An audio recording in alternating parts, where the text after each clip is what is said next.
All right, babies. It's that time again. Oh, yeah. It is, I don't know, the middle of the summer. I can't.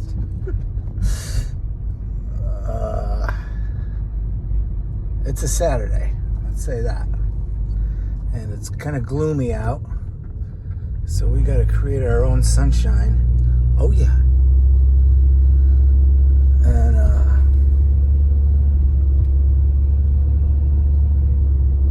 I wanted to talk to you about crying again.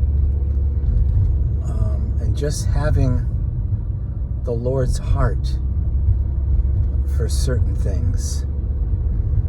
Like, I don't know if you've noticed it for yourself, but as you're growing in God, and your character is merging with His, that your emotions will be affected by other people's experiences more than you're accustomed to.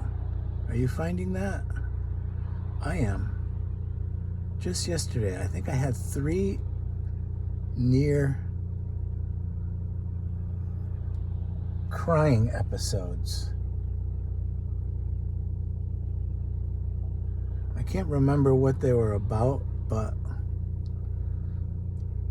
the point of it is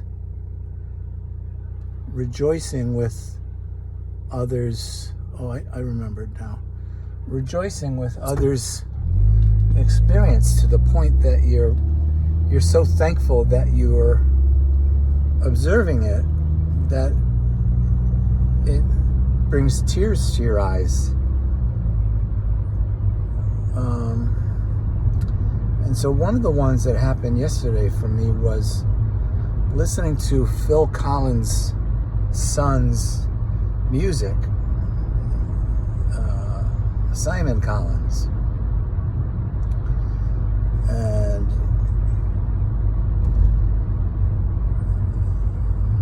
it just struck me that, you know, I think in some of his lyrics, he tends to be very personal, which his dad does as well in his work. But I got the sense in some of it that he was estranged from his dad in some ways at some point, and he was writing about that. And it just, you know, you could feel the pain and the separation. And then I was listening to more of his music, and it struck me that he's patterning himself after his dad in a lot of ways. His vocal phrasing is very similar to his father's, and I just got a sense out of that was like a sign of respect, that, you know, he respects his dad's craft to the point that he emulates him, even though, like, all of us have had situations with our parents that are, you know, less than ideal, and there's separation, and then there's time for reconciliation, etc. And I think also, probably subconsciously in the back of my mind, there's this song that Phil sang with Genesis on the Duke album that had to do with him missing his boy because he was going through a divorce at the time. And that's always, like, affected me. Like, every time I've heard it, it just strikes me to the core of, you know, how sad it is. Because he sings it with such emotion and pain of separation, of not being with his son as much as he'd like to be. And I think that, together with being my first experience hearing Simon and his music, it just it made me want to cry. I just thought it was beautiful. All of it was just beautiful. You know, the whole process of creating and learning and growing and emoting. I just thought it was marvelous. Now there was something else that caught me. I can't remember what it is, but I would just encourage you that not to lose heart. You know, if you see yourself like you feel like you're not learning enough,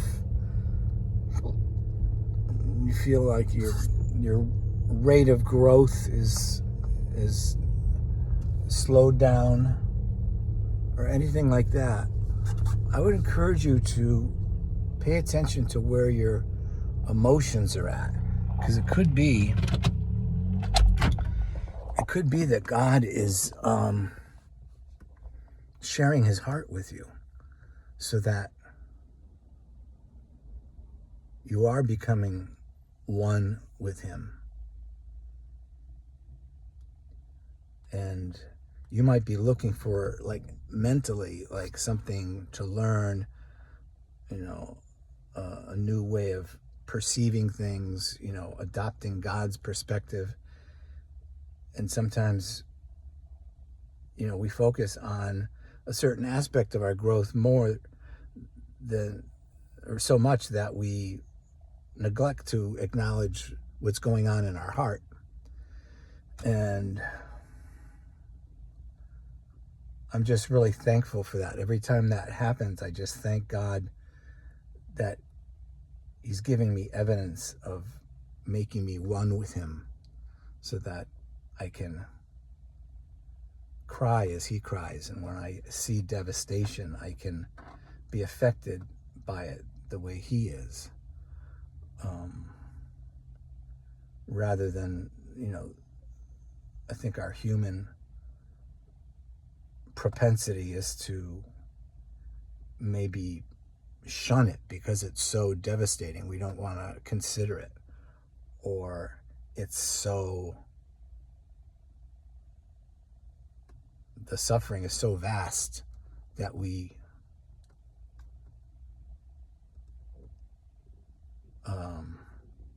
have no way of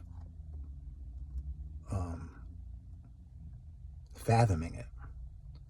But in God, he wants us to be one with him, so indeed that our hearts and our minds are so working together in him, in his spirit, that we can be encouraged to see that his life in us is manifest. And I just think that's a beautiful thing every time it occurs. And it often occurs also, like when I'm watching things on you know, watching film or TV or whatever it might be, some kind of dramatic presentation. You know, you can get into the depth of somebody's experience, and it's a real blessing to be able to see the depth of sorrow and to share in it, and for that depth to lead us to new levels of discipline so that we don't shrink away from difficult things or painful things, but instead we embrace them because we know that they're building in us the very character that's going to be our experience in eternity. And the fact that we can taste that now is just precious beyond words. And we do well to remember why it is we have that. And it's because of the life that Jesus lived, where he didn't allow anything to get in the way of his relationship with God, so that we could see what love is. Oh yeah, babies.